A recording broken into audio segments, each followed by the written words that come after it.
Good morning, good morning, good morning. Good morning from Bangkok, Thailand.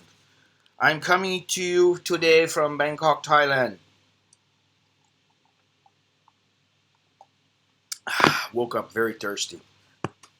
uh, let's see here. Today is Sunday, February 16th. All day long here in Thailand. And as of 8:57, the weather, well, it was 81 degrees Fahrenheit, low of 76. No, yes. Low of 76. High of 94. It's only 81 and it feels like 84, so that's a pretty good thing. It doesn't seem like today's going to be all that hot. I haven't gone out yet, but I can tell you that the past couple days have been blistering hot. It's been the kind of heat that you don't want to be walking around for very long. Humidity is 68%, 0% chance of rain. Wind is not blowing. If there is any wind, it's southwest, but it's at 0 miles an hour. So that tells you something. The air quality index, Bangkok, 77. So it's moderate. Visibility is 6 miles an hour. The Thai bot is 31.2105. The last stream, it was 31.1434. This stream and my videos, as always, are brought to you by my Patreon patrons and the VIP members of my website, and your Super Chats and PayPal contributions. So, let's see here. Good morning, Soy Dog Cowboy in Pattaya, who will be leaving. Hello, Tom. Hello in Orlando, Florida. Soy Dog will be leaving here in a couple of days. Now, are you still passing through? I forget now. Are you passing through Beijing? Alan, what's happening? You know, I wish it was... There you go. There goes my coaster. Let me use one of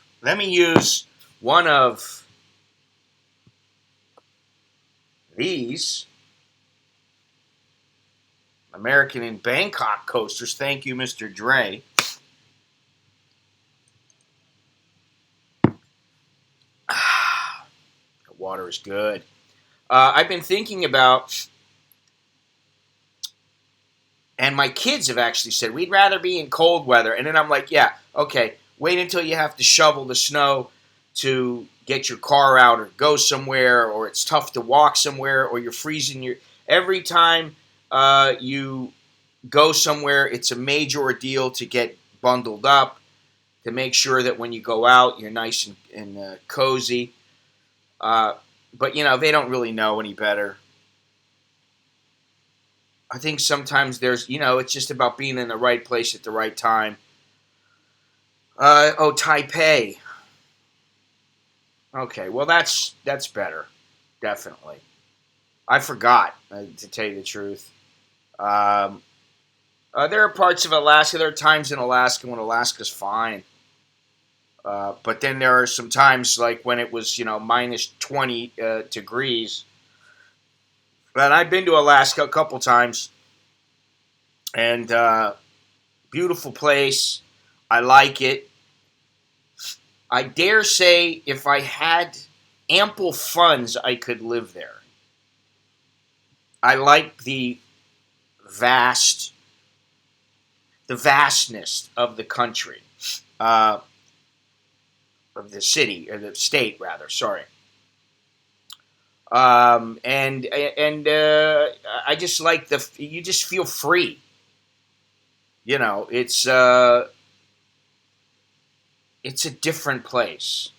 For anybody who has not been to Alaska, I highly recommend it. And I don't mean just go to Anchorage. I've been to, I can't even think. Mainly they were ports where the ships came in to deal with fishing, and you know, I can't even remember some of the places, but King Cove was one of the places. Then there was one place way up in the north up in the Bering Sea. It was an island. I haven't been to Juneau. Mr. Mitch, what's happening? I hope you got yourself some jelly beans. The link was down below in the description of that last video. Hey, Fidelity Quester, what's happening? You know, I'm going to start fasting again regularly. I'm going to start doing that, Fidelity. Just FYI. I feel the need. I feel better. And I feel now because of the heat, I don't know why, I just don't feel as energetic. I don't feel like going out. It's so hot out. And I want to have that energy. I need that energy. But anyway, I digress. I don't believe the kids will be going to Alaska unless they're paying their own way. Because if they're going to go anywhere, they're going to go to Florida. So, simple as that. But anyway, you know, actually it was Fidelity who got me thinking, because he referred to a Google video. It was about Google and how devious they are. And it just got me thinking. And, you know, then, you know, I always give him a hard time, and I believe he's back among the modern age again. But Longhorns, I give him a hard time about not having a phone. And, you know, I think there are times when you do need a phone. If anything, you just need a dumb phone. An old-style phone. Don't I have one in here? Yeah, I do. Just like this thing here. You need something like this. You can text message, and which is it's not the greatest for text messaging, but you can text message, and it's a phone. It does the job. It has 3G on it, but pretty much useless for that. And I just was thinking about it, and I thought, you know, listen, I give him a hard time, and it is sometimes he needs a phone. I have to say that when you need an appointment and they're going to call and double check, or they're going to call you back about something, you don't want to have to be passing them off to somebody else. Oh, well, here's my friend's number. Call my friend, or something like that. And if you truly want to disengage from the internet, I think if you have a smartphone in your hand all the time, it's very difficult. But what got me going was, we already know that Google and countless other companies, they spy on us every day. Every single day. Anytime we go online, they're spying on us. Now, they may not be spying in the traditional sense where they're, you know, looking through our window and through the bedroom window and seeing everybody, you know, go at it with their wife or whatever, you know. I don't mean in that sense. I mean it's in much more subtle ways, but it's, if you really think about it, it is a bit disturbing. And it's certainly disturbing to me. So I started thinking about it more, and then I started thinking about how Longhorns doesn't have a phone, and his tablet took a dump. Now, I don't even know if he has a landline. I don't think I might have called him once, but for the majority of the time that I've known him and that we've talked, it's always been through messages, online, through email, and I think maybe 2 or 3 times we spoke online, and he was using his tablet, and I was using my phone. So the point is that in many situations, you don't really need this stuff. It's just a waste of time. And I started thinking deeper into it about the bullying that goes on, and the kids that have died or killed themselves and stuff like that. I started thinking about that, and then I started thinking about the positives. So obviously there are a lot of positives to using the internet. The ready access for information. But then I think to myself, okay, the ready access to information is generally important. For instance, this COVID-19. China originated virus in December 2019. COVID-19. This virus is something that it's still up in the air as to just how dangerous it will be worldwide, because the vast majority of deaths have occurred inside of China. However, people know about this virus and can prepare themselves for it because of the internet, because of the news. Yeah, okay, maybe because of TV and radio to a lesser extent. But what if they didn't know? And if you really think about it, if you don't know about it and you're in the right place, it's not going to affect you one bit. Doesn't matter one bit that you don't have internet access and you're not learning this information. But if you're in the wrong place, then obviously it's very important. So like always, I kind of flip-flop on this. I think there are some great advantages to using the internet, but I think that there are some huge negatives. And then I was thinking to myself, okay, well, so what happens if I go off the internet? And I remembered reading about a guy who, he was with Wired magazine. I don't know if I have his name. I did save some of this information because I want it to be slightly organized. It's in the favorites. Let's see here.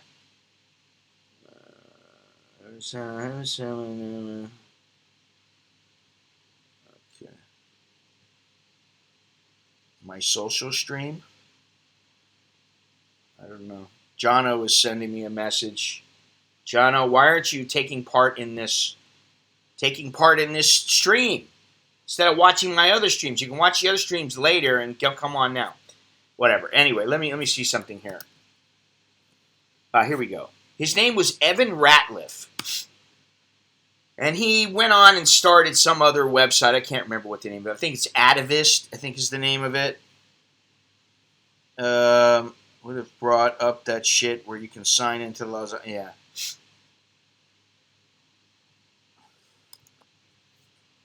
Hang on a sec. I got to tell him.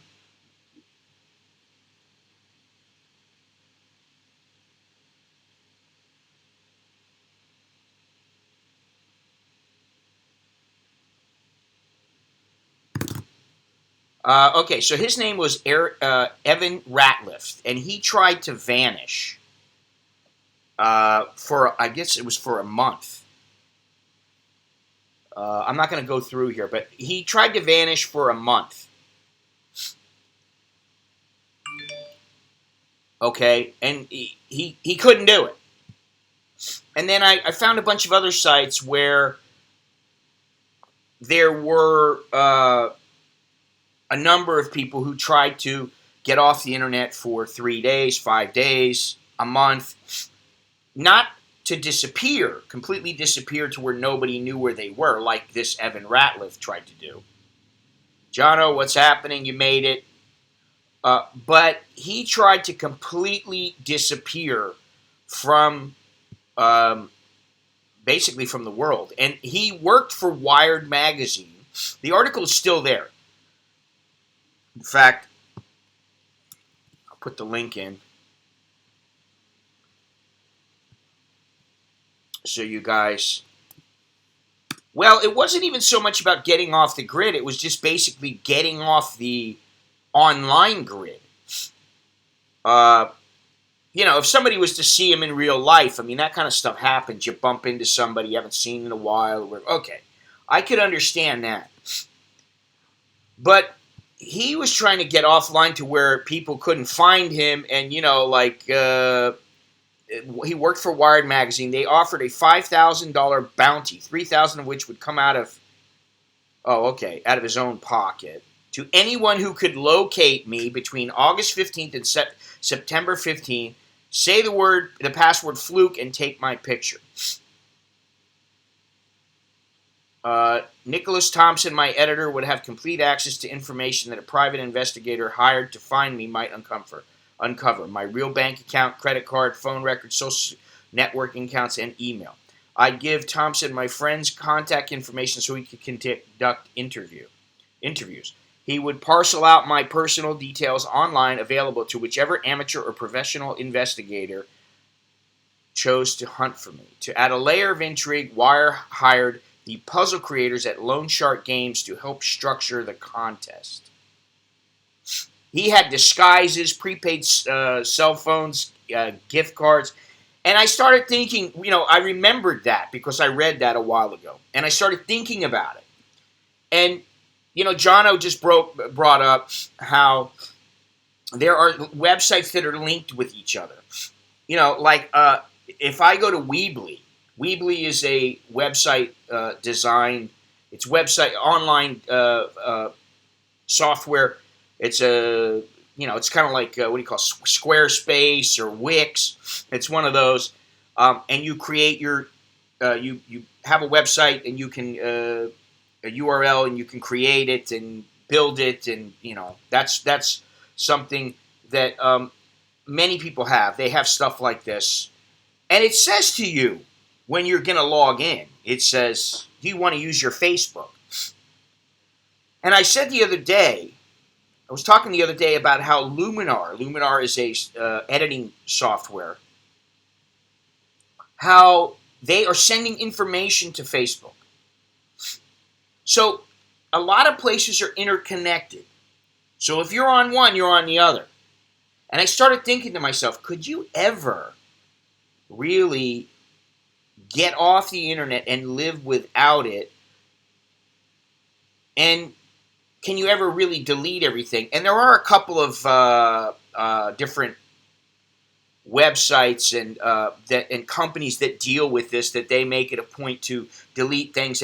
And one thing that I know is that there are ways to do things that you may not have to delete everything. You can change the information. Like if you're on, the dog owners forum, and you've got your name on there.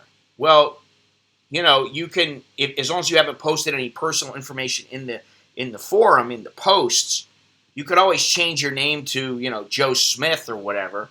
And then down the line, people are looking for your name. It's not going to show up because Joe Smith is going to show up. They would have to look up Joe Smith. So there are other ways around it. But I started thinking to myself, could I really live off the internet? And the first thing I thought was, maybe on Monday, I'll just disconnect.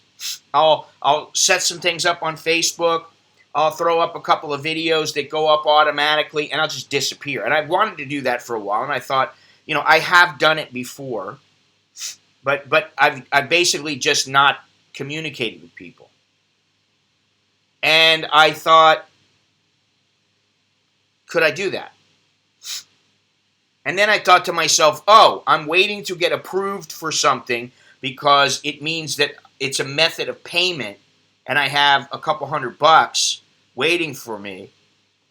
And I'm not going to be able to get that money until I'm approved, and if they want other questions answered, all it's going to do is take more and more time for me to, if I wait 5 days, it's going to take an extra 5 days for me to get the money. Now, I need the money now, not yesterday.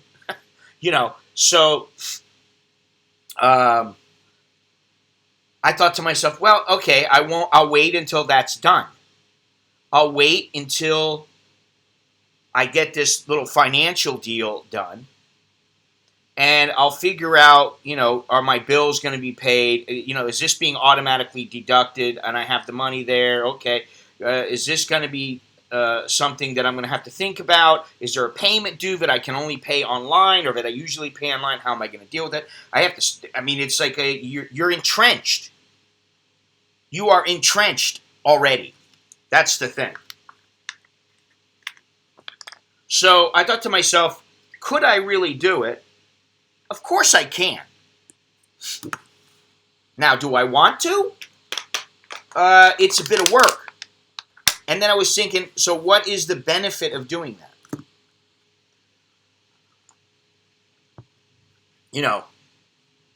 I know quite a few people in their 70s and 80s who are on the internet. They're on all day long.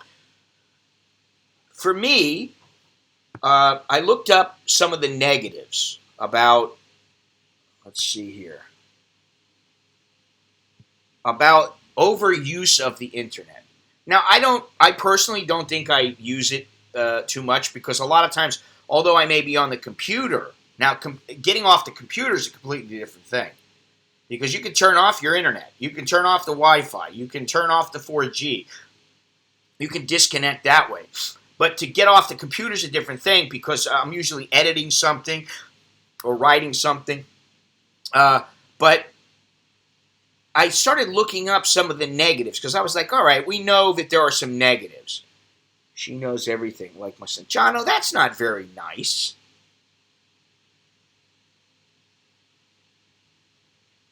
Your son might think that you know everything. I think my kids think I know everything. Think that I think I know everything, but I don't. I just try to help them out. You know how that is when you're older. You think, hey, I'm older, I'm wiser. It's not always the case, but usually I think older people, they are wiser. Not that Jono's that old. So I started thinking about some of the harmful side effects of using the internet. And obviously I think about the physical aspects of it, which is, people that they want to use the internet in an indirect way, or they're taking photos and they're standing on the edge of a cliff, and they're this guy's with his girlfriend, and they're looking, and they're taking a photo they're going to put onto Instagram because they're an Instagram influencer. I hate that word. And they fall off the side of the cliff and they die. All right, that's pretty self-explanatory. Or you're driving a car and you're looking down at your phone and you smash into a wall because you weren't looking. Or you're walking through the mall and some guy bangs into you because he's looking down at his phone. He's not looking where he's going. That kind of stuff that's just stupid stuff, okay? But there are other things. So I looked up a few things. One of the things is it can give you infobesity. Have you ever seen an obese person on the street and wondered how someone got that fat? Heavy internet users are the same. They are blind to their own self-destruction. They consume so much information that they look in the mirror years later and wonder, how did my life get like this? The best thing for this is the www.diet. Practice minimal internet usage to shed off unessential information and only refer to a few sources. I understand this as well.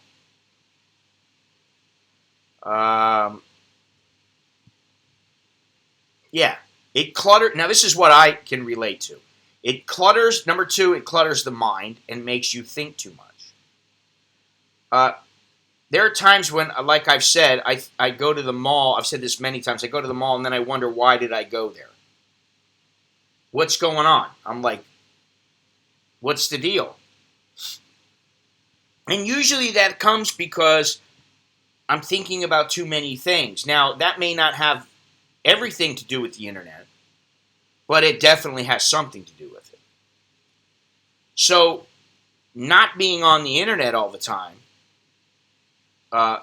it allows you to achieve some mental clarity. And I think that's obviously important. Too much of anything is not a good thing. The internet using the internet, being online, makes you hungry for more information. I don't know if that's not such a good thing, but it can lead to number two, which is a cluttering of the mind. Number four, it negatively affects decision making.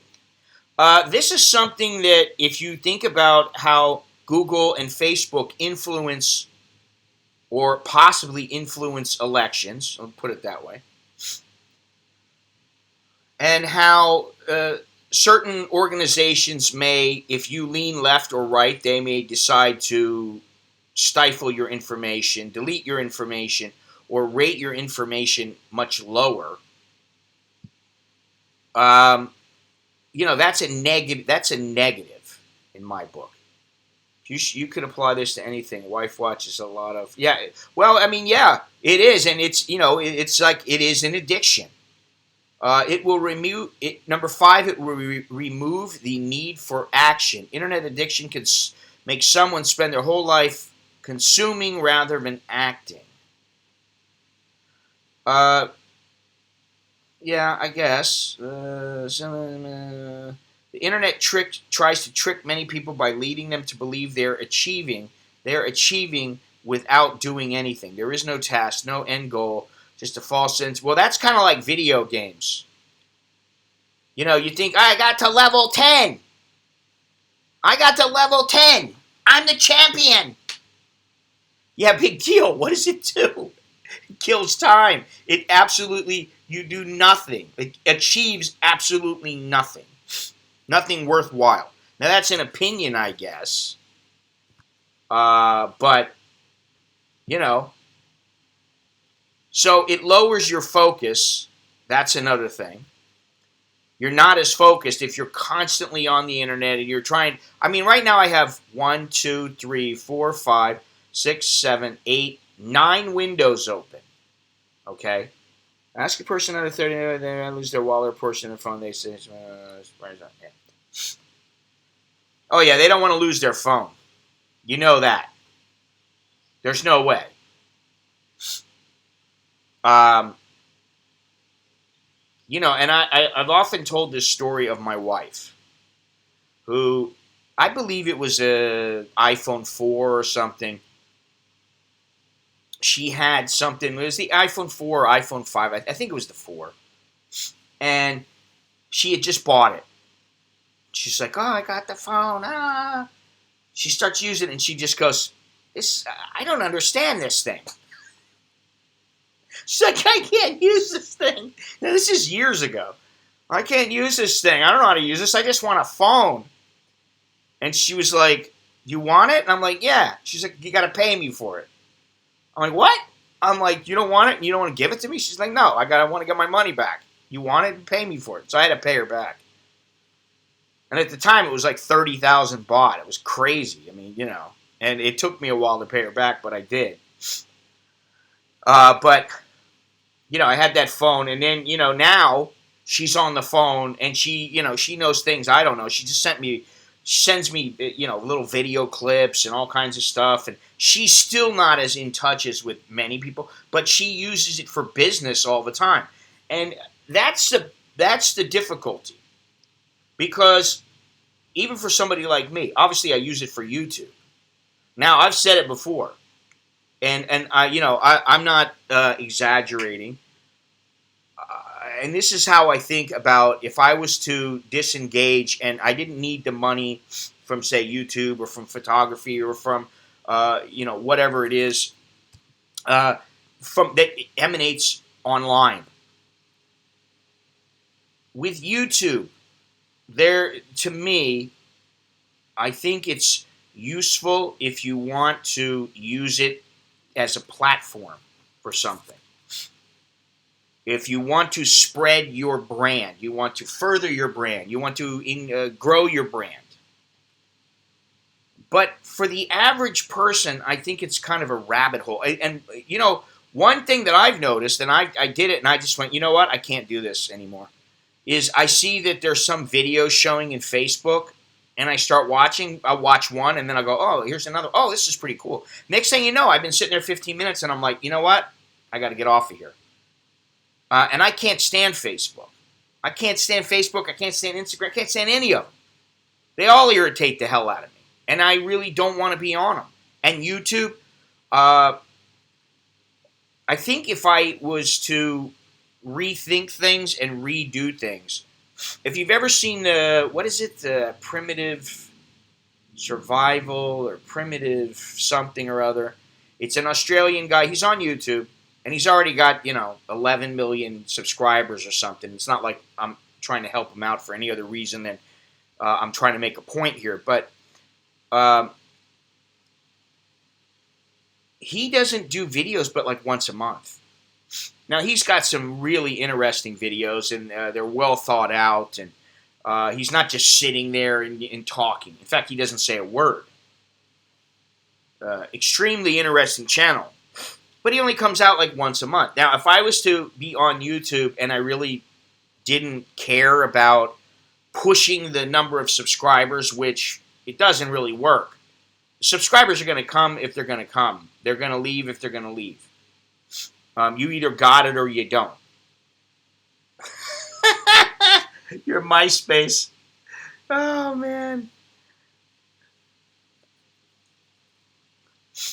You upgraded the YouTube Premium. I don't know what the advantage is, aside from no ads, and I think you get the music. I mean, is it a way of the future? The internet? Of course. That is the dilemma. And, you know, I come from a time, and I think Tom and Jono, and at least a few others here, maybe Fidelity. I don't know about Soy Dog because he's a youngster. Not Alan. I don't know about John. But anyway, at least some of us come from a time when there weren't even any mobile phones. And when they did come out with a mobile phone, it was the size of like a shoebox. I had it. It was good. Life was good. Oh, I thought you were a youngster, man. I thought you were like 50. You should take that as a compliment, even though I didn't really mean it that way. I just kind of couldn't remember, you know. But, you know, we come from a time when there was no internet. Growing up, there were 3 channels for me. ABC, NBC, and CBS. There was no Fox. There was no YouTube. There weren't even video games. And then, you know, Pong came around, and then Space Invaders, and what was the other one that was the big one? Oh, so I am older than you. Okay.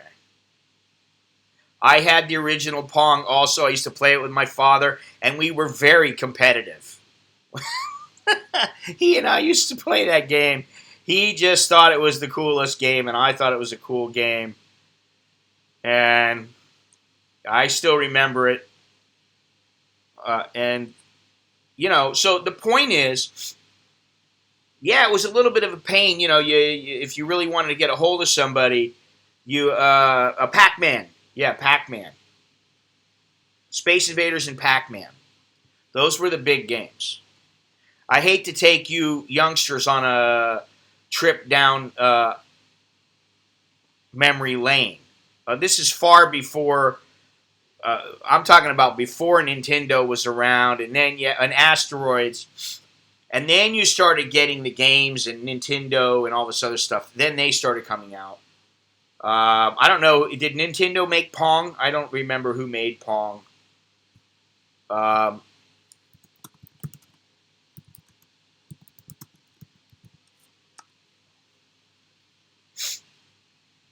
Now, that was Atari. Okay, that was Atari who made Pong.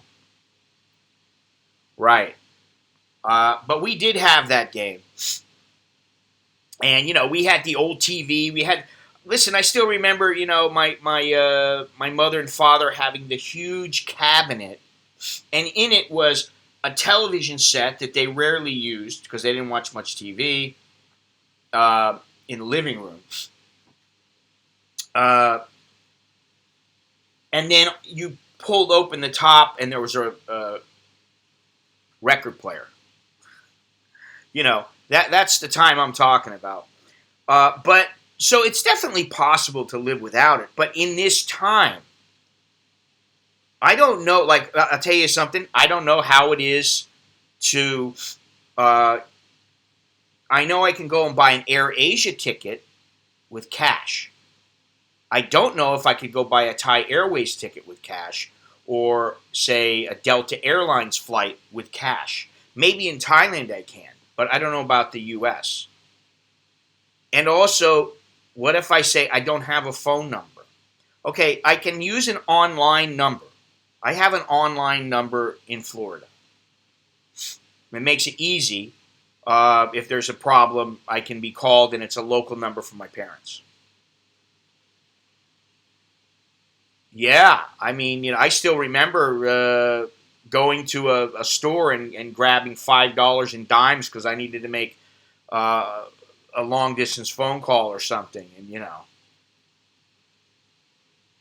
so there are ways to do it, but I think that in this time, I think it's much more difficult than it used to be. Back in the days that we're talking about, it was the norm. Now it's not the norm,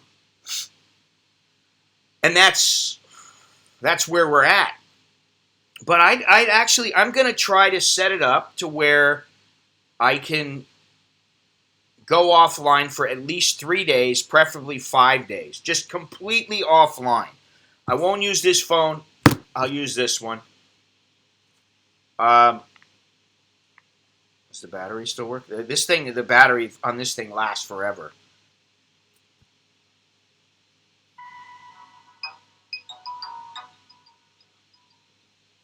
Let me see here how full this battery is. I don't even know if I got a SIM card in this thing.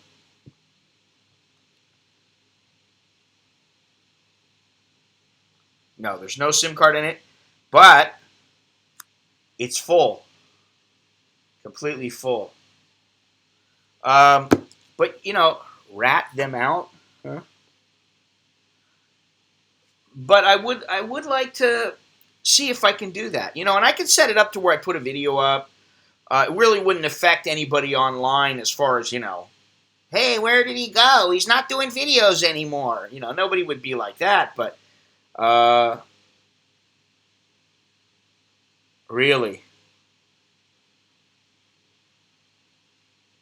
You see, I have a problem with that. I have a real problem with that.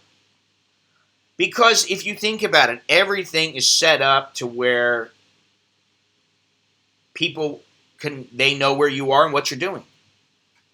And what happens if you say, really, when you think about it, just think about something, okay? And I hate to oversimplify it because I know it's not really this simple. But what happens when you are born at a border town, and let's say in between the United States and Mexico? You just happen to stand on that little plot of land that's very, very close to Mexico. You're born right there. Whatever happens, your mother gives birth, boom, right inside the border. You're an American.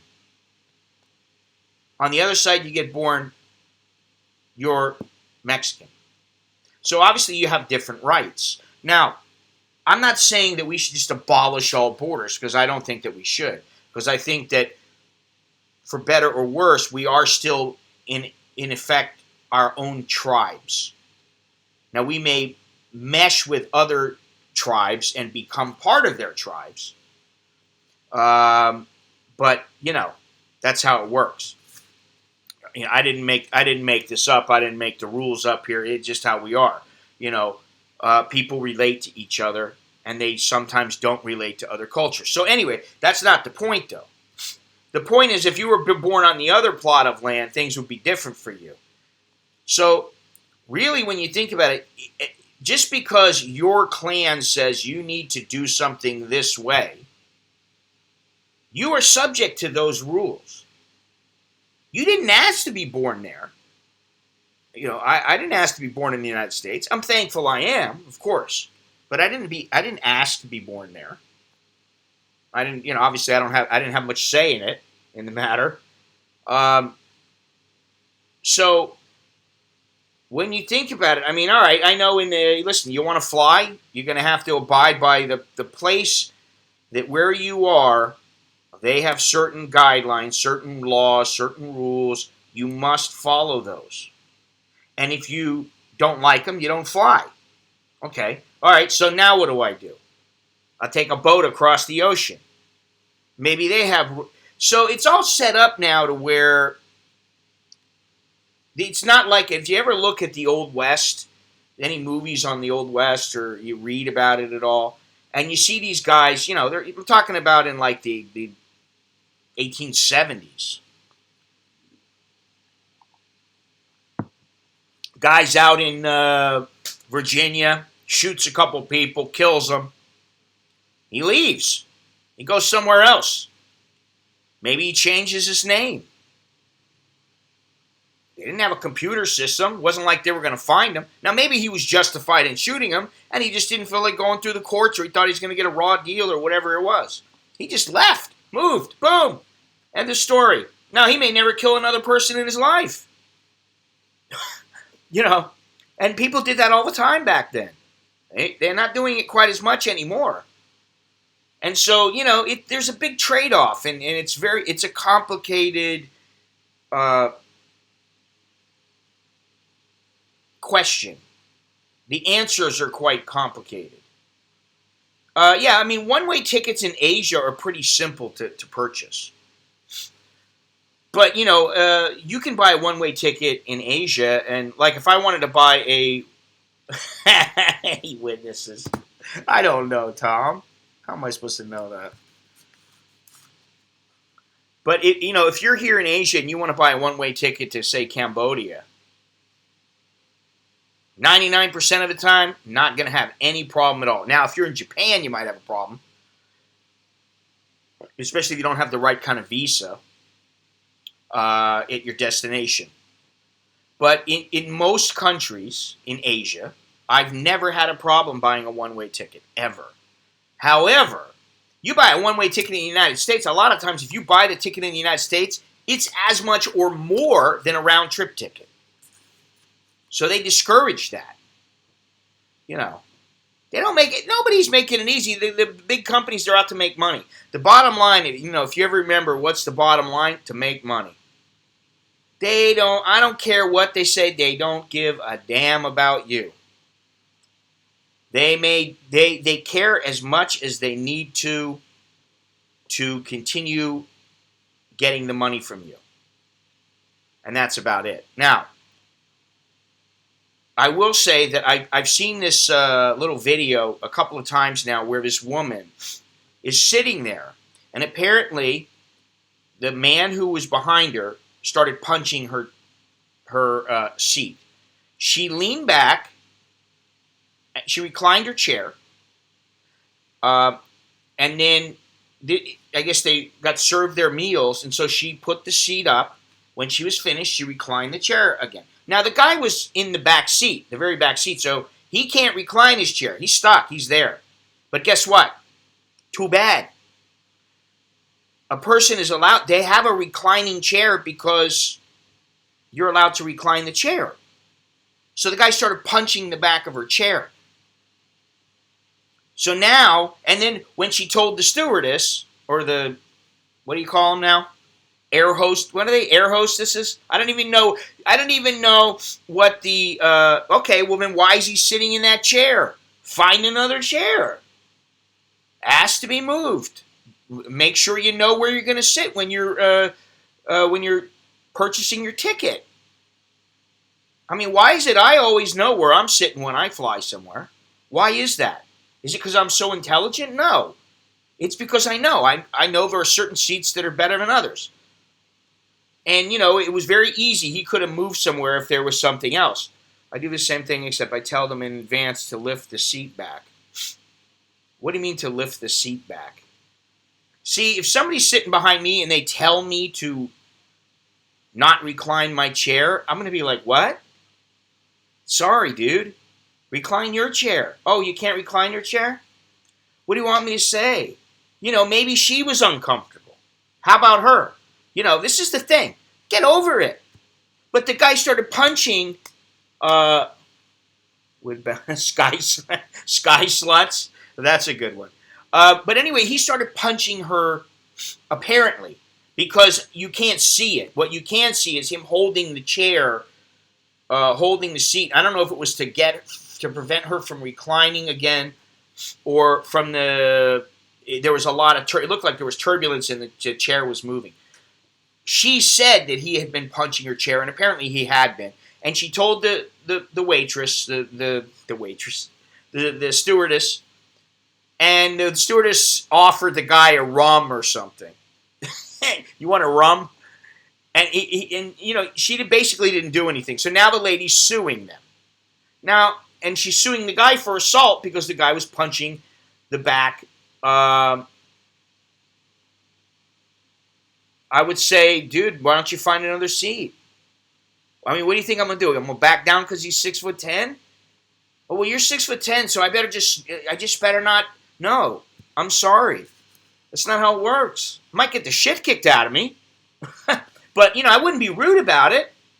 Because if you're rude on a plane, you're asking for trouble. Really. But I probably would just say, let's let the stewardess deal with this.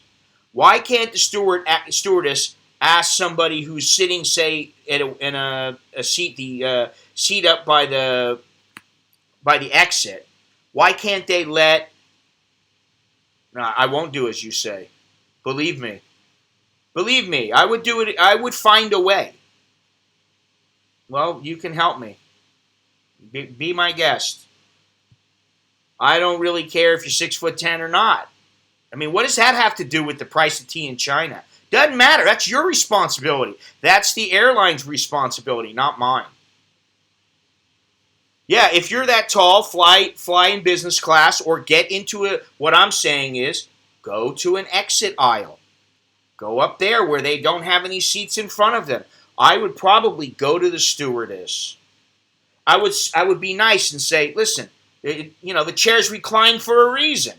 And if you didn't like that, then I would go to the stewardess and I would say, can't you move this guy? Or maybe you can move me. I don't care. I'll move. Doesn't matter to me. As long as it's not in the middle. Oh, yeah, okay. Well, maybe you would. I don't know. I'm almost 60 years old. You're gonna kick my ass, and that I'm supposed to be scared of that. See you later. Yeah, exactly. I've had my ass handed to me for less too. I'll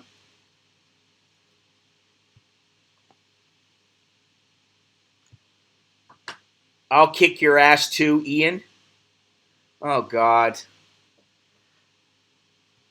I knew you weren't the brightest lad, but what's your name? Zyklon? Zyklon B? Okay. What is this? Here we go. Thank you. Goodbye. Survive without the internet? Yeah, but then I couldn't follow you. Well, I'm tired of getting his messages. That I get this message from Instagram all the time. See, this is what I mean. Here I am now. Now I set it to get his messages. Now I have to go back and figure out how to turn off his messages or whatever. I mean, listen, everybody's going to get their ass. Everybody can get their ass kicked. I don't care how bad they are. Randy Couture got his ass kicked. Brock Lesnar got his ass kicked. Cain Velasquez got his ass kicked. John Jones, well, I don't know that he's got his ass kicked, but he's been beaten. I'm sure he's been tapped out in the gym. Okay, so the point is, big deal. Okay, that's why people have weapons. That's why there are authorities. And as much as you might like to think, I just saw, I don't know where Longhorns is right now, but I saw that in Dallas, Ramon Decker. Yeah. I mean, listen, he was one of the all-time greats. He got beat many times. He got hurt. He got beat. His legs were battered. But, in Dallas, there was some guy that, I don't know what he was doing, or I don't know the specifics of it, but he went off on the police and started throwing punches, and I could have sworn I saw him throw a knee and a couple of kicks. And the cops tasered him, and about 25 people jumped on the guy. I don't care how bad you are. The easiest thing. Let me tell you something. I've been in jail before. Not prison, but I've gone to jail, for something I didn't do, and they let me out right away. I've been there for, being under the influence. This was when I was much younger. This is in the U.S., okay? And, I find that the best way to deal with police, yes, sir, no, sir. That's it. Yes, sir, no, sir. And if you don't like what they're saying, you bite your tongue. Yes, sir, no, sir. That's it. Because you ain't going to win. You might beat one or two of them. Yeah, okay. But you're not going to win. Okay? So now we're getting off track here. They even have internet in prisons, though. That's the thing. They got internet in prisons. I don't know how exactly that works, but they do have them, which tells you something.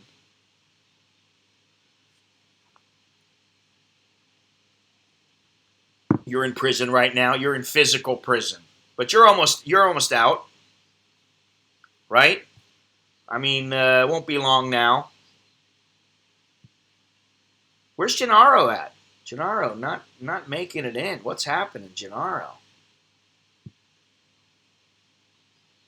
Usually Gennaro's in every Sunday get together, Sunday gathering. But this is what happens. Richard hasn't been in a while. What happened with my chat here? But anyway, can you live without the internet? I can. I think I could. I certainly could. I could live without it. Let me see something here. I could certainly live without it the way that I live with it now. You know what I mean? Like, listen, I wake up in the morning, I check my emails, I look at my social media real quick, I look at my comments real quick. Usually, I look once or twice a day at all this stuff, at least once or twice a day. I post stuff once or twice a day. I have a schedule, But do I want to be without it? Let me see something. I got to look at something real quick. Hang on.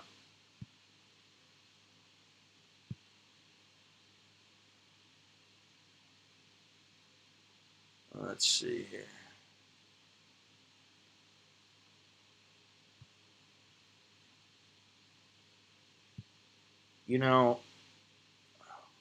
Give me a second.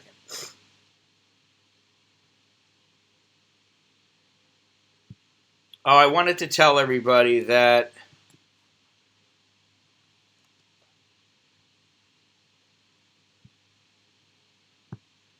after I did the jelly bean,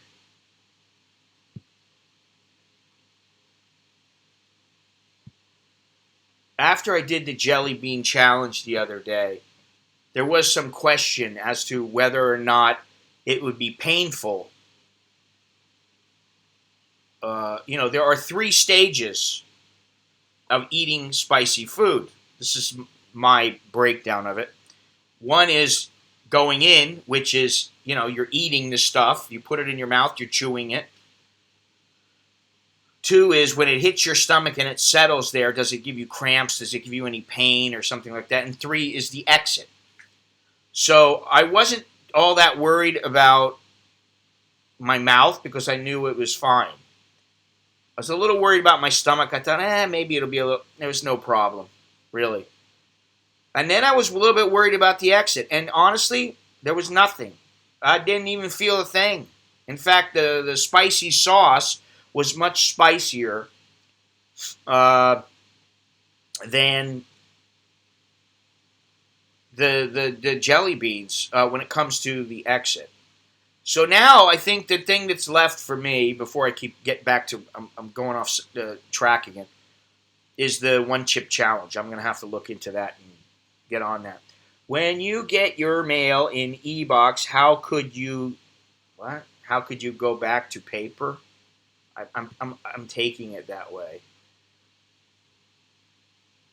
Go to. It's a good question. What happens when you need email? Email is something that you know, um, it makes it very easy to communicate.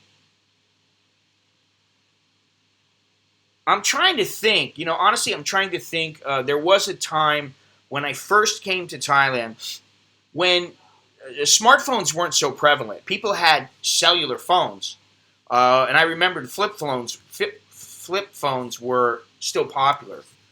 But the um, the thing that I remember is that I didn't really use the internet for stuff like you use it now. I mean, there was no YouTube, uh, and I didn't have websites. I didn't have anything online, and really there weren't any reasons for me to be online very much, and it was just about communication. So I did get emails. I did scan certain things and then send them, and it was very slow.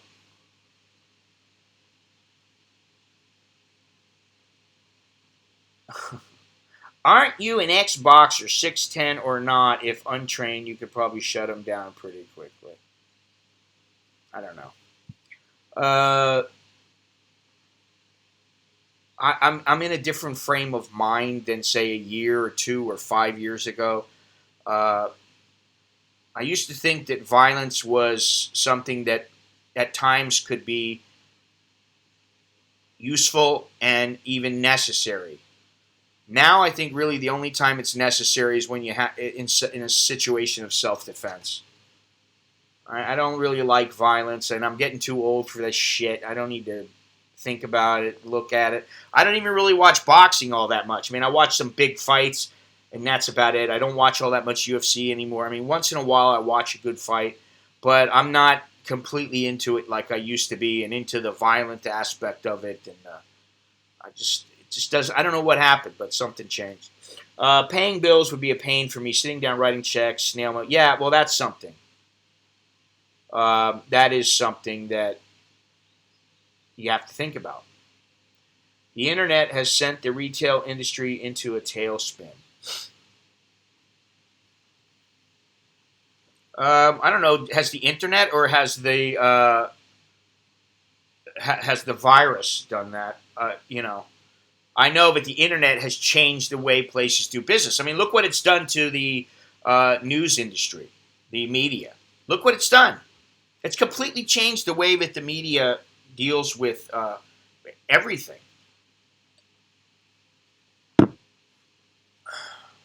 I remember now. I was looking at this thing that this guy created. This writer, Evan Ratliff, and what I remember now is that uh, he created this site, and what they do is they pay a certain amount up front, less to the writer than they normally would receive. But if the article does really well and is seen by a lot of people, then they make more money, and they can actually make quite a bit of money, which is a different way of doing things. But that's much different than, say, you're a writer. Well, it's a similar format, I guess. You're a writer in a newspaper and you have a weekly column. If nobody's reading your column and nobody cares about your column, you're probably not going to be there that long, or you're not going to be all that well paid. There's a lot of people that write in the Bangkok Post. They write for absolutely nothing. They get nothing. Okay, that's one of the reasons why I never pushed to get in the Bangkok Post or the Nation or any of these newspapers here. And when I did write for a newspaper, it was the Phuket Gazette, and they paid. They paid pretty good. I was like, wow, all right, man. It helped quite a bit. It all adds up. But let me get back to this about the what the negatives are. It lowers your focus. I already said about that. How can someone achieve optimal focus with the ability to view information in 100 plus tabs at once? Well, I don't usually have 100 tabs open, but I may have 10 or 20, and now you understand that.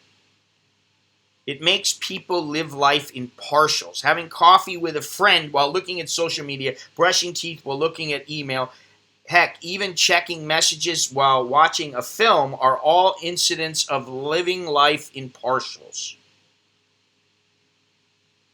Yeah. On the bench press, I've never seen anyone go up a heavy weight on the bar while having a conversation. Mid-set, they either keep talking and give up, or they shut up and focus on benching. This is another example why having your attention never works. Having your focus only leads to mediocre achievements or mediocre moments with people. Your moments will be only worth half of what they should be when you do everything at 50%. Put the phone down and live life 100%. Well, how can you disagree with that? How can you disagree with that? And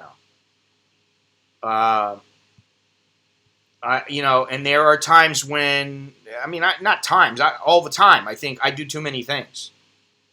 Despite, the fact that maybe people only see me online a brief period of time, I am doing other things. Maybe I'm sitting at the coffee shop for 3 hours. Yeah, okay, I do that too. But I may be up at 4 o'clock in the morning and go to sleep at 11.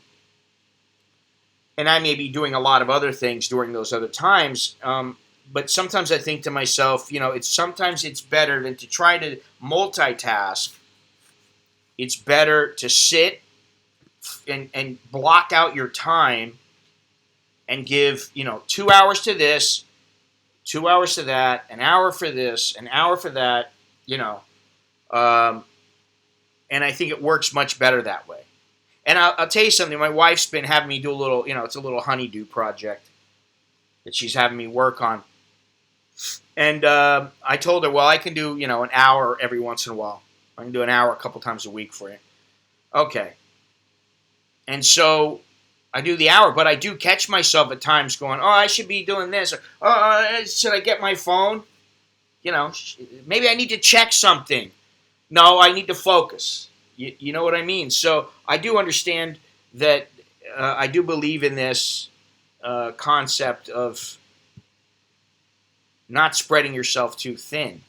Everything off the internet will be less enjoyable. People rarely enjoy time surfing the web all day, even though it stimulates the brain beyond excess. I'm not just talking about the effects of porn. I'm talking about every funny video, new deal on Amazon, and social media posts. There is so much new stimuli available. Consuming excessive amounts of it will make even the happiest person a little depressed. If you don't think you're a happy person, then steer clear of the internet for 1 month and watch your mood change. I guarantee you'll feel happier and definitely have less mood swings. Could be, huh? It's a good thing. So I think maybe I'm going to have to try that, but I'm going to have to figure out, with everything that is set up through the internet now and with everything that I do, can I just do 5 days off the internet? Mr. Mitch, can you go 5 days? I don't think you can. Sorry. Especially in your current state now of being injured. I don't think you can go 5 days off the internet.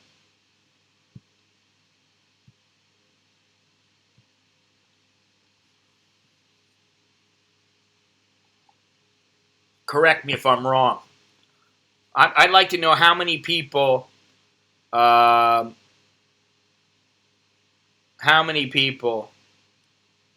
think they could do it. Yeah, no way. Yeah, I know you're. Listen, Soy Dog Cowboy. When you started telling me about the Haagen-Dazs or whatever it was that time, I knew you're an easily addicted person. I'm easily addicted. I mean, most people are. They get addicted to stuff that they like. I think I could go 3 days. Did I start doing YouTube for expats? Hey, Carl, how's it going? Not really. When I started, I just kind of thought it might be something cool to do. Maybe I make a little money from it too, and And I thought, oh well, maybe it was for expats. I don't know. I just thought it would be. I would do some stuff that might be interesting, but I didn't know my ass from a hole in the ground. And even now, I'm just starting to feel a little more comfortable with videos and streaming. And so streaming, I don't really care, because you just be who you are and you just talk, and there's a camera there and you don't worry about it. But with a video kind of stuff, it's a lot more setting up and that kind of thing. You know, and I'm not. I don't think I'm all that good at it when I put together like a travel video or something like that. There's a lot more I'd like to be able to do, and I'd like to have. And you know, the thing is that I have a camera that I can really use, but it's. I was just talking to Jono about this, but it's the kind of thing where you got to lug around a lot of gear, and then I don't know that the payoff is really worth all the work. And I don't mean financially. I mean, you know, you're talking about a lot of times you're talking about a 5 or 10 minute video. How much difference is it going to make to use an iPhone that's using 4K or a Fuji that's using 4K? There is a difference. You can tell the difference. However, my point is, what difference does it make to the viewer most of the time? Do they really care? Most people don't really care. I don't think they do. I think as long as it's clear, looks halfway decent, people don't care. They don't care if you... Now, you know, if you start making 30-minute, 60-minute movies or something like that, videos, 2-hour movies, they're going to care. You know, you got to use one of those, the Reds or something like that. What is that thing called? I haven't looked at it in so long because I can't afford the damn thing. It's like 50 grand. The Red digital camera, 8K and 5K professional camera. How much are these things running now? They're extremely expensive.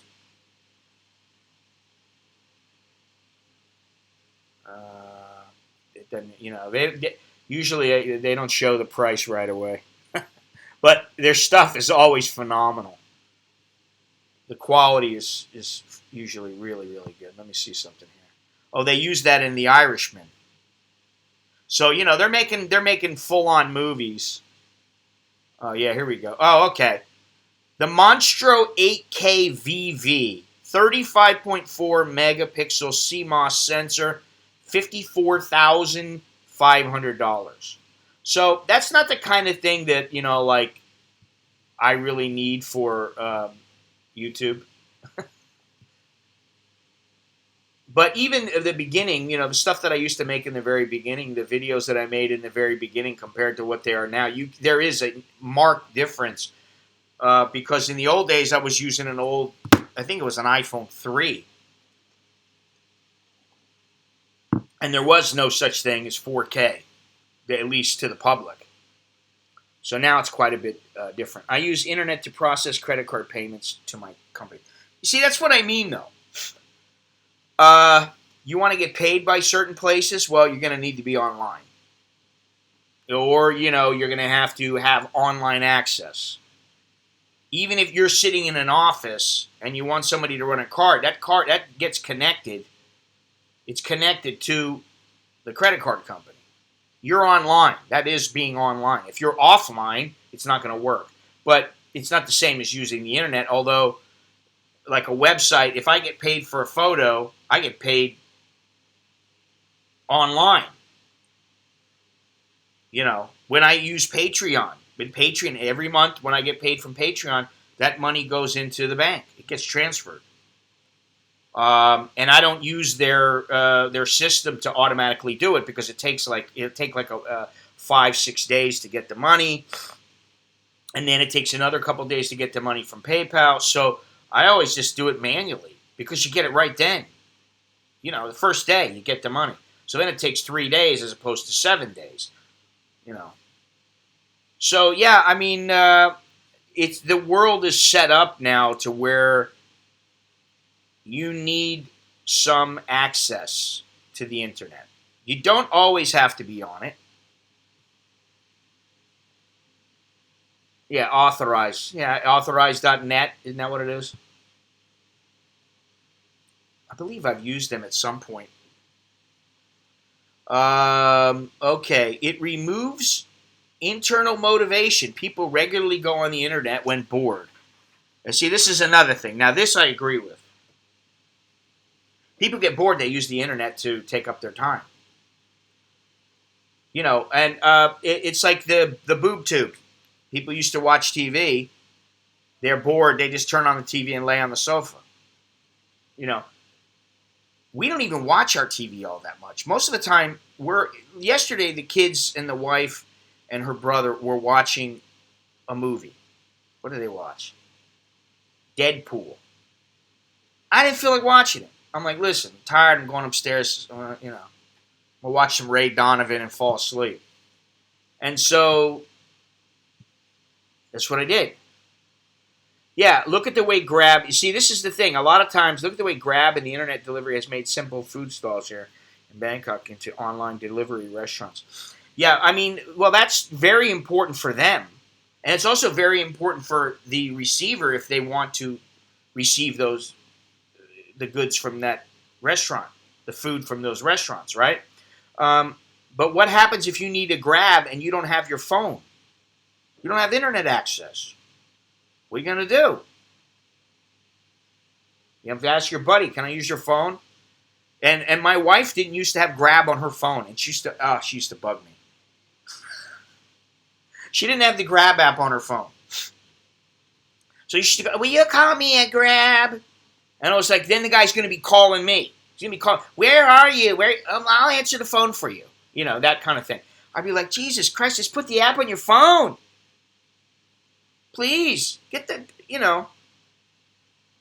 Well, I don't need Grab or even the Freshmart app. Hello, how you doing? I don't need Grab or, what is it, what's the thing that I use here? Happy Fresh. I don't need any of those. I don't have to go get if I want, I'll go out and walk across the street and get food. I mean, I don't need them. They're convenient, though. So, that's what's important. With the Grab, to me, Grab is, although it's a convenience, it's definitely convenient. You can go out and get a taxi. You can walk out and get a motorcycle. But you know what? There are times when I'm like, man, these freaking guys, I don't want to go there. I don't want to go here. Oh, no, I can't go there. I don't have enough time. Listen, I don't want to hear all that bullshit. That's the truth. A lot of times I'm like, listen, I understand, you got to go pick up your wife, and you got to do this, and you got to do that. But you know what? You're a moto driver. I just want to get from point A to point B. So, sorry about your little story. I don't want to be uncaring and unfeeling. But bottom line is I want to get to where I want to go. So that's why I use Grab. And I don't want to hear, oh, no, I go this way, more short. And then, that ends up costing me an extra 100 baht. No, you go the way the Grab tells you, and then I know my price is guaranteed. So there are some advantages, I mean, that's the thing. It's a trade-off. So what side are you on? I think, honestly, if I was to rethink things a little bit, I think that the way that a Longhorns operates, he goes on once in a while, in a great while. He doesn't really do anything. Doesn't do anything on Facebook. Doesn't do anything on Twitter. Doesn't do anything on anything much on Instagram ever. And doesn't have a phone. Now, that to me, that's a little extreme, not having the phone. Now, what I do think is you can have a phone, a smartphone. You can have it all set up, and then you know what you do? You turn off your Wi-Fi, you turn off your 4G. You use it as a phone. That's it. Simple. Then when you're home and you want to use the internet, you got a computer, you can use it anytime, but unless you absolutely need to use it, unless you're using it for work, unless you're using it for something else, then what do you need it for? This one costs, I think this costs 590 baht when I got it, something like that. Jono, I don't, anytime I've been over to your house, I don't see you like sitting on the internet all the time. I know you do go on the internet sometimes, but you're a perfect example of someone who, for me, who doesn't use your phone all the time, doesn't use the internet all the time, but you have access to it. You are not in that position that a lot of people are, where you're just entrenched, deeply entrenched. Now, you do use it for grab, and you do use it for getting deliveries made. So maybe you're more into it than I'm saying, but I think that if I had it my way, honestly, I think that I would just put the thing away. I put my laptop away for 5 days. I'd like to give it a try. 3 to 5 days. I'll consider 3 days a success, but I'll consider 5 days more of a success. So I think I'm going to try to do that. And when I'm ready, and it may be a week or two, but when I'm set up and I'm ready and I know, hey, I don't have to go in and pay this bill, or, I got money coming that I have to authorize to come, transfer or whatever. Once I'm set up like that, I'm going to make a little video, just a quick video announcing that, all right, I'm ready. And if you see, a video go up, but you won't see me streaming. I won't stream during those 5 days. So, that way, obviously, I'm not online for that. And then any videos that go up, they could just have gone. You can schedule the videos to go up. I don't know how far in advance, but I think it's a year in advance. You can schedule them for quite some time. So that's not a problem. But I think I'm going to try that.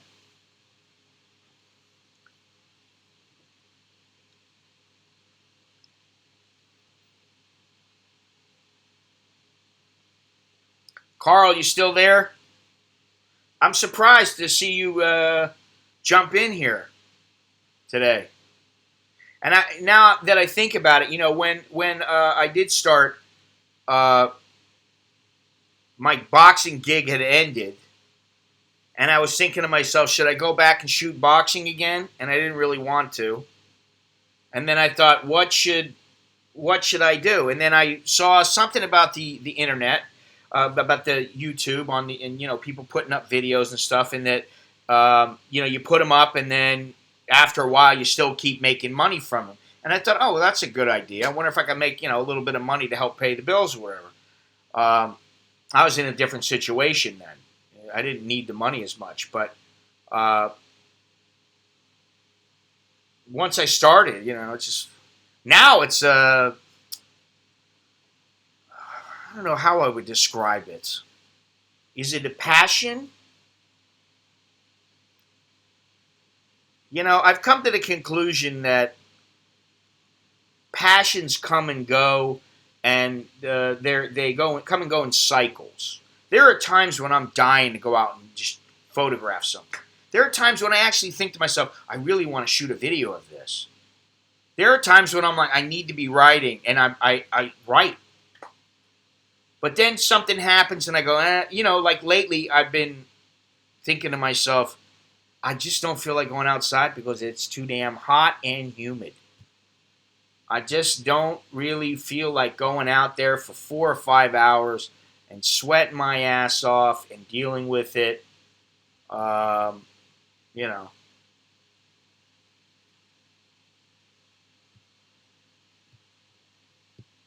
So it comes and goes, There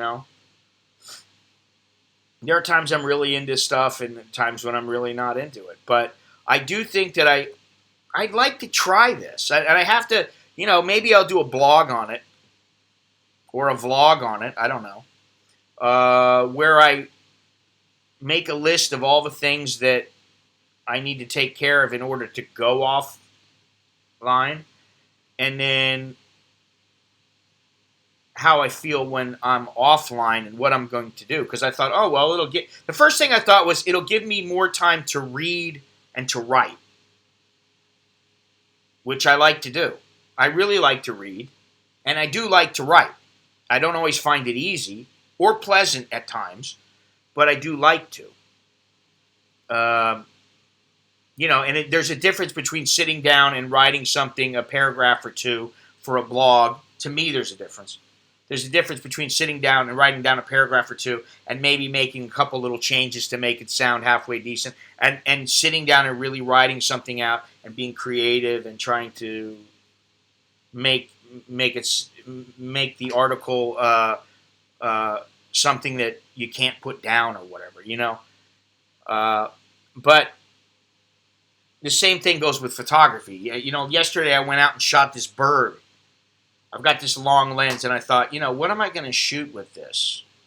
What is it that I really want to shoot with this? Because the original idea was to shoot using this thing in Hong Kong. But there's no way I'm going to Hong Kong right now. It's going to be on hold until things get settled with this virus. But so anyway, so I just was walking outside. I thought, I'm going to walk outside and go, you know, do this, do that. And see what's going on, because my kids and my wife's brother have been cleaning outside and making the place look better, and I'm like, it's about time. I want to see how they're doing. So I walked outside, and I noticed in the dog food there is this little fat bird sitting in the dog food, and the thing didn't fly away. And I was like, what's going on? Then I realized, oh, this thing is so stuffed that it can't really fly. It's having a hard time flying. So I went back inside, got my long lens, kind of stood a little ways away, but it let me get right up close to it.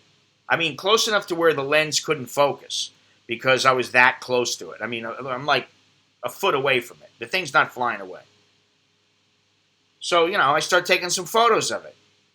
And so, you know, this is the thing. I'm like, okay, well, now I'm going to have to post these on. Now, there's a difference between just taking a shot like that. I wasn't doing any project. I'm not trying to take a beautiful photo.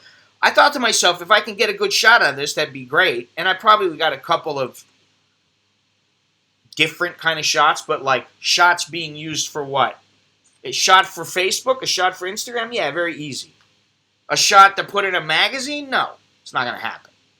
Just because, you know, I just don't see it happening.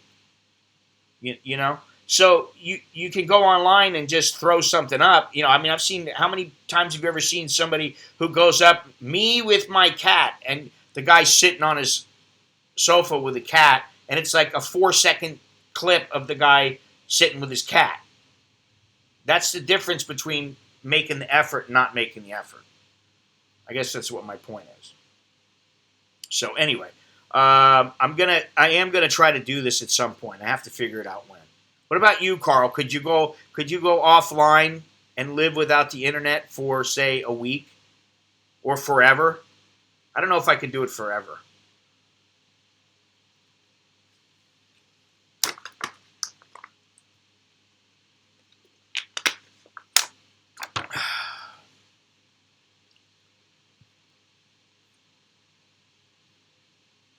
Let's see here.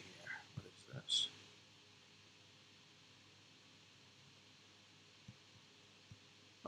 Okay, so it removes internal motivation. That was the last one. People regularly go to the internet when bored. If the same people switched off the internet for a year, they'd see a whole lifestyle change. Now, when they become bored with no internet, they'll work on skills, passions, and relationships without even thinking about it. Internet diminishes any internal motivation to do anything without the internet. I don't know if that's so true, but I do think that there are elements of truth in that. I don't think one necessarily means the other. But I do think it's kind of like, imagine when there was no electricity and there was no cable TV. There was no TV. There was nothing. There was nothing. You go home. You're at home and you're with your family. You talk. You have dinner. You lay around. You play with your toy soldiers or whatever. You know, when you're a kid. You go out and play stickball. You go out and play baseball. You go out and play touch football, tackle football, whatever. But now, people go on the internet. Completely different. If you think about it. Because when I was growing up, I didn't have a computer. In fact, my mother prevented me from watching too much TV. On a Saturday I was allowed to lay around and watch TV for a couple hours, 4 or 5 hours. But like during the week, she'd be like, "Yeah, turn that TV off. Go do your studies." You know. So I think that there's something to be said for being off the internet and something. How do you hook up before cell phones? I said, looked around and said their parents found a way. You know what, Jono? That's funny that you say that because I've heard the same thing. And I'm always the guy who, if you watch some of my older streams and videos, I'm always the one going, what do you need to go online for? Why can't you just do it in real life? I'm 24. I'm really handsome. I've got a sexy 12-pack. I've got a 19-inch schlong. And I've got long hair, and I'm beautiful. I'm a handsome man. And then it's like, really, you're 5'2", and I've gone weeks without it. I use internet for music and to watch you and to listen to Stern. I've gone weeks without it. What do you listen to Stern on? What is it, Sirius? You see, I could go weeks without it, and I have gone like a week without it, a couple days without it in the past few years. Long walks on the beach. I like to hold hands with my girl and take long walks on the beach and sit and stare at the sunset.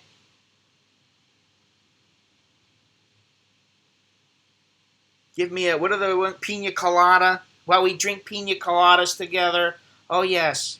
How about you just meet a chick and you go, hey, honey, let's go out. And, if it works, it works. I'll tell you what. If I was a single man and I was like hooking up with some chick and I found out she was on all kinds of sites or something looking for a guy, I'd be like, you know what? I don't want nothing to do with you. I'd have to get rid of her.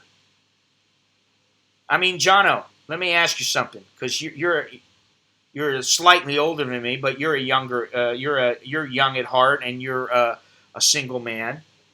If you meet and you hang out with some chick and you start finding yourself that, hey, what are you doing?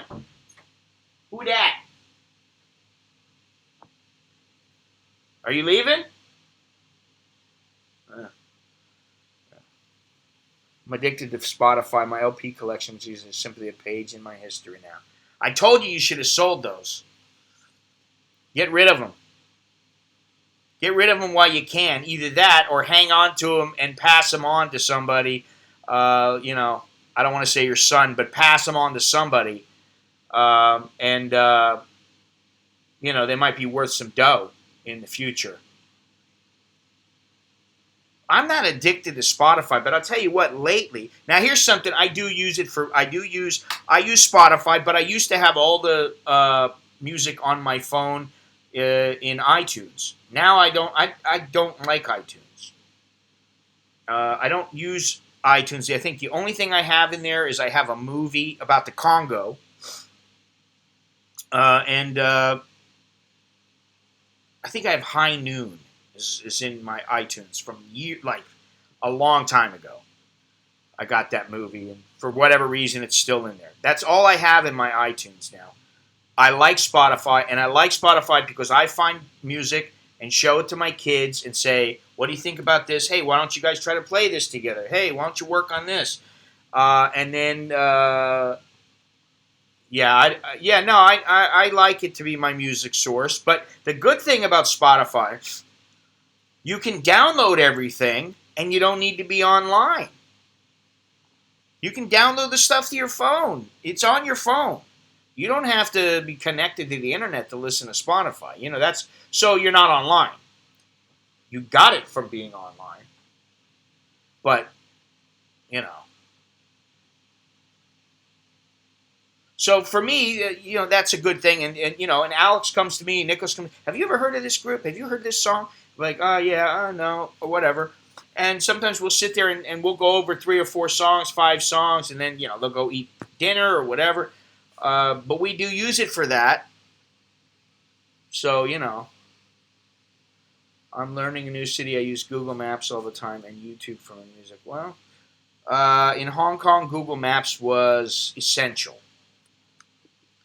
If I didn't have Google Maps, I still could have got around, but I think it would have been there would have been a lot more of me saying, "Excuse me, can you please tell me where is this place? I'm looking for this place. Is it to the left or is it to the right or where is it?" You know. And it is very useful for that. So I do think that, but again, it's a tool. That's a tool. Using Google Maps to learn a city is a tool. Using YouTube for music, using Spotify for music, those are in effect they are tools. You're using them as a tool. It's like your record player. It becomes your record player in your phone. I don't really think there's anything wrong with that. I think it's how many times have you seen some kid giggling away as he's tapping on the phone and you're standing in line going, "Hey, buddy, it's your turn," or whatever. Something like that. Happens to me all the time. See it all the time. The various malls that I go to, when I go, there's almost always somebody walking around with their head down, with their head in their phone. And then there's a lot of people who, if you look at them sitting on, like all the malls in Thailand, they have benches. And their people will be sitting on the benches. And there'll be like 3 people sitting on one bench. Then right next to them is another 3 people, and another 3 people, and another 3 people. There's usually not more than about 4 benches in a row. So there's anywhere from 5 to maybe 15 people sitting there. And the vast majority of them are all sitting there like this. They're not talking to each other. Now, occasionally there will be somebody who's sitting there and they're just sitting there and they're not doing anything. Are people still protesting in Hong Kong? Yes, they are, but not nearly as much as before. It's very patchy because people are worried about their lives there because Chinese are still going in there. The government hasn't shut off they've cut off a couple of ways to get in, but they haven't shut off all the ways. And there are still Chinese coming into Hong Kong, into the region. So how safe would you feel? GPS started life as a military tech. It came from missile guidance system. Yeah, GPS can be very helpful, of course. And, I thought to myself, if I go to the Congo, whenever it is, unless I am having my hand held for the duration of my trip, which I don't think will happen. It doesn't matter how old I am. I think I would like to have a GPS watch because I think it would be useful. So, there are certain things. I'm not totally anti-technology by any means. I'm online right now, so I can't be that much against it. But I do think there's positives and negatives, and people need to weigh them out. And I think that some of the things that I've just read today. Well, the other one, here's number 10. It's bad for your health. It's the opposite of exercise. The joints can become stiff. Vision will become affected as you don't blink as much.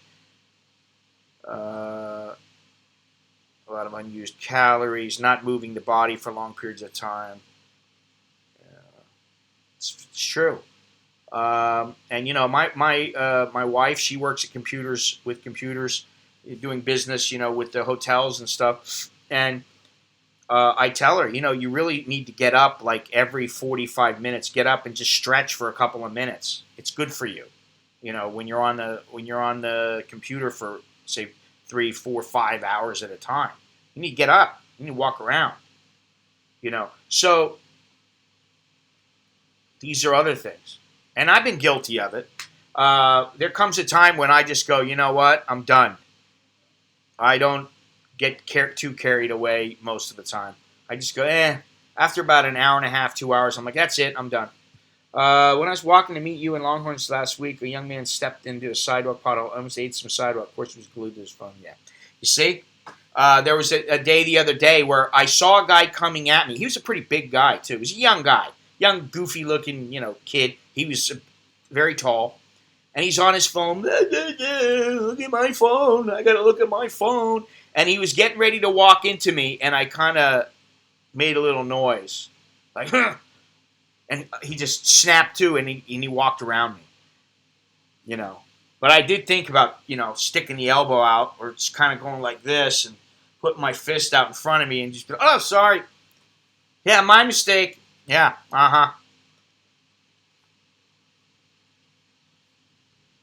Accident. Yeah. This is the life we live in now. This is the era. This is the time. These are the times we live in. I personally think the world is going mad. I mean, really, I do. I think I just was, my wife told me yesterday about I don't know, she said somebody that was young killed somebody in China because that was old, because the old person wouldn't sell them masks or wouldn't give them masks or something. So they killed her. I mean, when do you get to that level where you need to kill somebody because they're not giving you masks? Even if you're in a bad way and you're in the middle of a virus, there has to be another way. There has to be alternatives. And then what was the other thing that she told me about? Oh, I forget, but it was something similar to that. It's just ridiculous. So, this is the other thing, too, is that I think there's a lot of, how do I say this without sounding, gosh, what is it with the thumbs down? What is it with this? Jesus, stop watching me then. I don't believe I'm getting 16 different fucking people every time, or I'm getting 20 different people. It's the same couple of assholes. And I wish you would get it through your heads. It doesn't fucking matter. But, it's like, this is something else. Now, this is the other thing, and I did save this, I believe. Let me see here. It was about hatred, and internet causing hatred.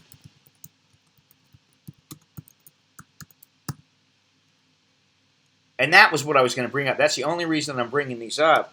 Because it's like, Jesus Christ. Impact of online hate, internet hate crime. Why is everyone on the internet so angry? Hey, you know what?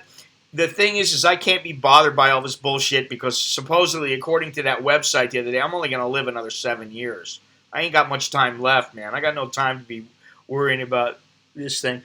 A perfect storm engenders online rudeness, including virtual anonymity, and thus a lack of accountability. Yeah, exactly. Physical distance and the medium of writing. We had a guy on here just earlier who threatened Ian and threatened me, threatened to kick our asses. And listen, I'm not gonna say I can't get my ass kicked. Of course I can.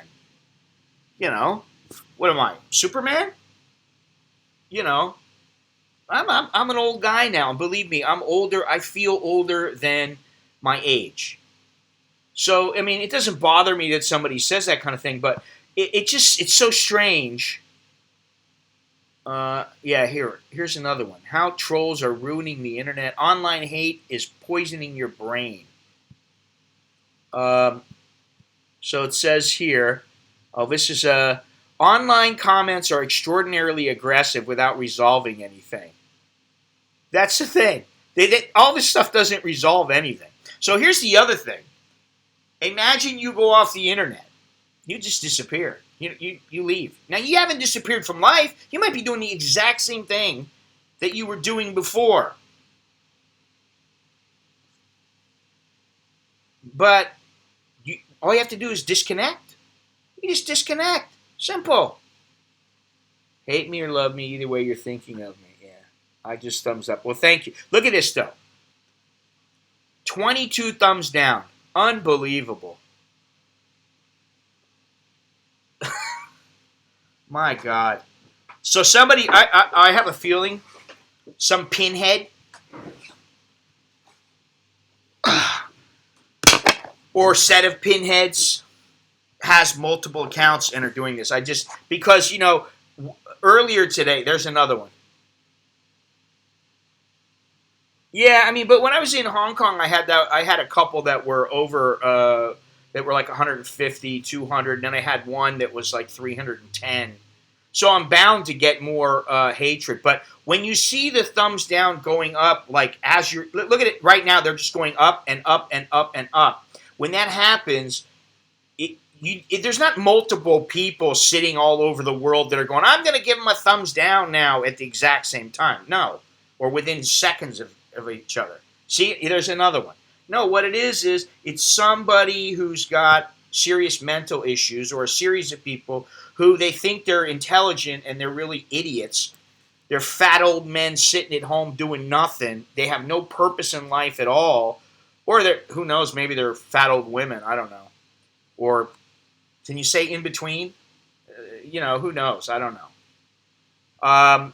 But it says here, constant exposure to hate on the internet forces your body to go into survival mode. The result, or you just fucking laugh about it and you just go, the world is full of fucking dunces. 98% of the world are idiots, and I'm glad I'm a minority.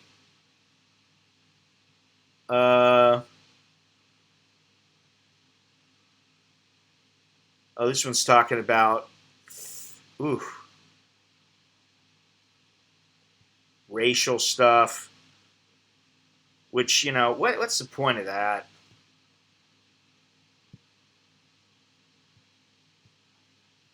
Shut the laptop, switch off the phone, and start moving. If you want increased productivity, the ability to make better decisions, and a greater sense of calm, then go off the internet for a while. Stay off the internet 2 days a week, Tuesday and Thursday, every week for a month. If you love the benefits of no surf, then challenge yourself to stay off longer. What's no surf? Unplug the Wi-Fi, turn off the data, take a deep breath, and step into your own world. I like that. It's pretty good, huh? No surf. The Beginner's Guide to No Surf. Oh, okay, so there is nosurf.org. Wow, there's actually an organization dedicated to this. That's pretty wild.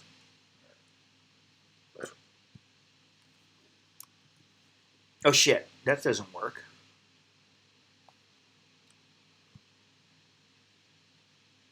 Let me see. Let me see if I can get this here. See, this is the other thing. They make it this freaking Google. All right, let's do it this way. Much better this way. Okay. Okay, Tony. Okay, Tony. Here we go. That is the website there. It's proven fact people that hate you are thinking of you more often. Well, that's good. I asked a troll who responded to a comment I left on a YouTube video with, if you had a job, what might that job be? You're reacting to the troll. It's what they want. Move on. Ignore it. Move to Starbucks. NoSurf.org. Well, listen, I probably wouldn't say anything about this, but it is part of it. This is part of the internet online. This is online life. And it took me a while to get accustomed to it. And now, I have. I always get these messages that that, they call me names, they tell me this. A lot of them get blocked now because I just go, like, what is this? There's nothing on this page. Stop. It just says that, I'm sorry, but that website, nosurf.org, it just says stop spending life on the net. That's all it says. Oh, so NoSurf is the self-help group that told us to log off. And then there's a list of things to do when you don't want to be online or when you're bored. There's a list of things to do. There's 21 things to do to replace going online, which, one of them is reading. Try reading. Meet NoSurf, the self-help group that told us to log off before it was cool. I think this might be worth a read. So, again, I'll put this up. So, if you want, click this link. Another link. Click this link, right? Go to that website, print that article out, and then you don't have to be online to read it. It kind of defeats the purpose, but, you get the idea. Jesus H. Christ. I feel sorry for these people. Honestly.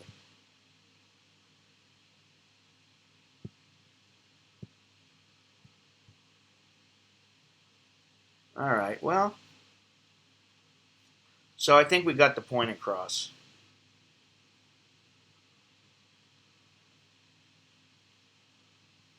Let's see here. Perfect storm of factors comes together. First, commenters are virtually anonymous and thus unaccountable for their readiness. Second, they are at a distance from their target, and people tend to antagonize distant abstractions more easily than living, breathing interlocutors. Third, it's easier to be nasty in writing than in speech, hence the now somewhat outmoded practice of leaving angry notes. And because comment section discourses don't happen in real time, commenters can write lengthy monologues which tend to entrench them in their extreme viewpoint. Oh, God. See, I mean, like this to me, as much as this is not the article that I sent, but this is the kind of stuff, just the fact that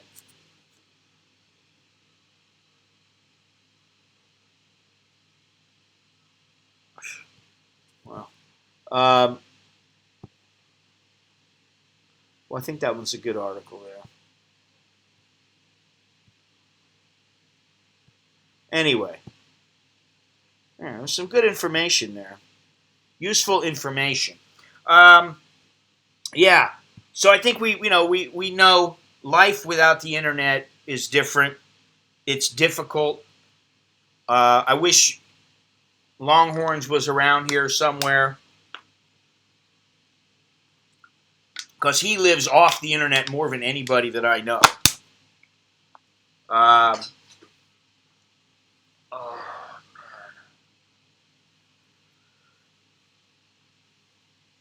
And he seems to be fine. He hangs out with his dogs, or his dog. Hangs out with his dog. Hangs out with his family, and that's his life. And if you go out and you shoot some photos, you go out and you go for a walk, I don't know, go to the park, it does get you away. As long as you're not walking around the park like streaming or looking at your phone. If you just forget your phone. Imagine when you, and I've done this, where you forget your phone. You forget your phone and you go somewhere and you're like, oh, I don't have my phone. After a little while, sometimes for me, I'll be like, oh, I need to find out. Oh, I don't have my phone with me. Can't do that. I can't find that out right now. Oh, well, most of the time it's not that big of a deal. The other thing I'm wondering about is hotels, but, remember the times, and I used to do this quite a bit when traveling. Remember the times when Uh, you traveled to another country and you didn't have a reservation at a hotel. You just knew the name of a hotel and you'd go there. I don't know how many people have done that, but I've done it quite often, and I still do it a little bit, but not nearly as much as I used to.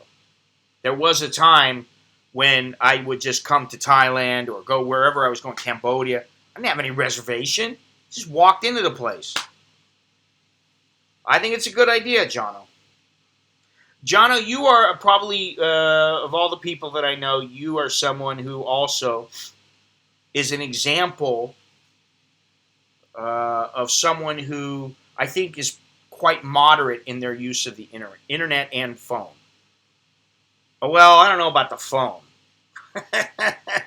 Because, as you know, you, not only you, but also I, if there is a couple of people who, when I talk to them, every time I talk to them, it's a 2-3 hour thing. We talk for hours about whatever, photography, people, places, stuff we're involved in, whatever. There's really 2 or 3 people that I'm like that with. And so I can't say that you don't use your phone all that much. You may use the phone, but you're not always hitting apps and going to different things on your phone to look up everything, aside from the Grab and the food. I know you really like those, but very moderate. I've actually left without my phone, and it was great. Yeah, it can be. Imagine you go to Starbucks and you don't have your phone. Now, for me, that means I don't have the app, and if I got money on my app, it means, okay, well, now I got to pay. Okay, so I got to pay. But other than that, one thing that I do remember, and I don't do it all that often now, and I have these little AirPod things, which I got a love-hate relationship with those things too. But, I also got the headphones. There are times when I get in a taxi, and every single time I've got my headphones on or I've got the AirPods on because I don't want to talk to the taxi driver. No offense to them, but I don't want to answer where you come from, how long you live in Bangkok. I think you have Thai lady. Oh, how many wife you have, how many baby you have, that kind of thing. Sometimes I just get in a mood where I'm like, I don't feel like talking to anybody. I don't care where it is. I don't want to talk to anybody. I put the headphones on, and that's my sign. Don't bother me. Leave me alone. Unfortunately, not everybody takes the hint. Is that my hearing is going so in the future they'll have hearing aids to look like, and no one will know.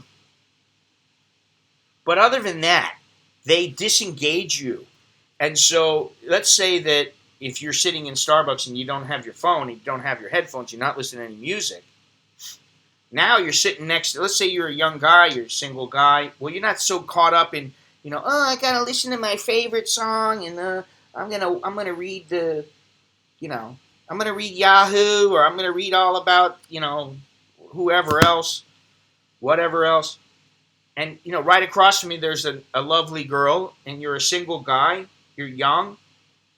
Hey, you don't have those headphones on, she don't have the headphones on, you're not fully engaged in your phone. Oh, maybe now you don't need the Tinder. You go, hey, how you doing? Oh, where do you come from? Oh, your English is so good. Next thing you know, you're carrying on a conversation with her. A couple of years down the road, she's your future ex-wife. Thing I like about that. Yeah. You get the picture. It's the same thing. The phone, the headphones, whatever. It prevents human interaction. And I think that for as little as I like to interact with people, there are times that, it's necessary or that you do want to. I just like to have the option if I don't feel like, what is it? I don't hate people. I just prefer to be alone. Yeah, that's it. So, anyway, this stream has run its course once again, as it always does on a Sunday morning. Uh, like I said, the internet certainly has revolutionized the way that human beings interact. You look at it like a psychopath if you sit in a coffee shop alone without a phone or reading material. Yeah, I mean, think about it. If you're just sitting there drinking a coffee and you're all alone and you're just sipping your coffee, you're sipping your own coffee, no headphones on, no book, no newspaper, and find someone you hate and give them a house. Oh, that's funny. Honey, I'll give you... Honey, let's just get it over with right now. I'll give you the house, all right? She'd be like, excuse me? I'm already married.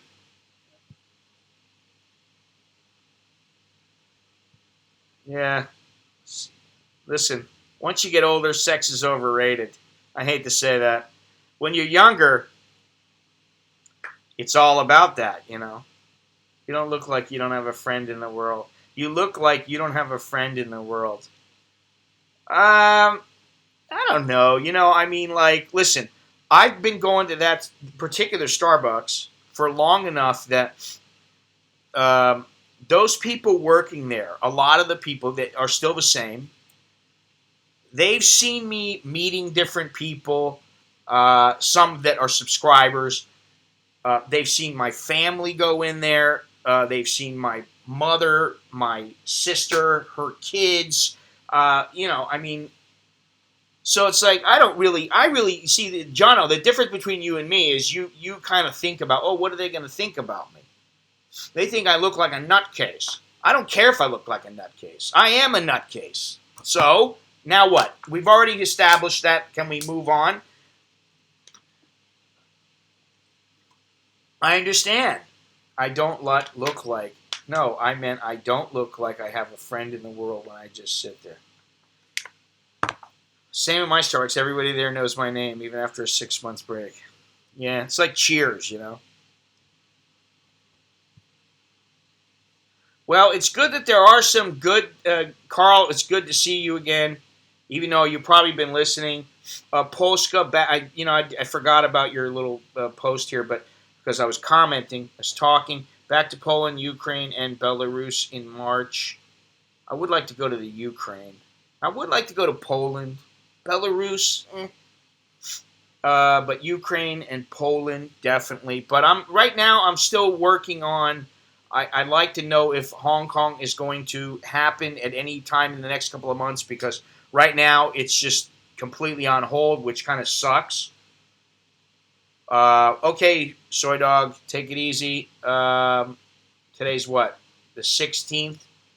I'm probably not going to stream before you leave.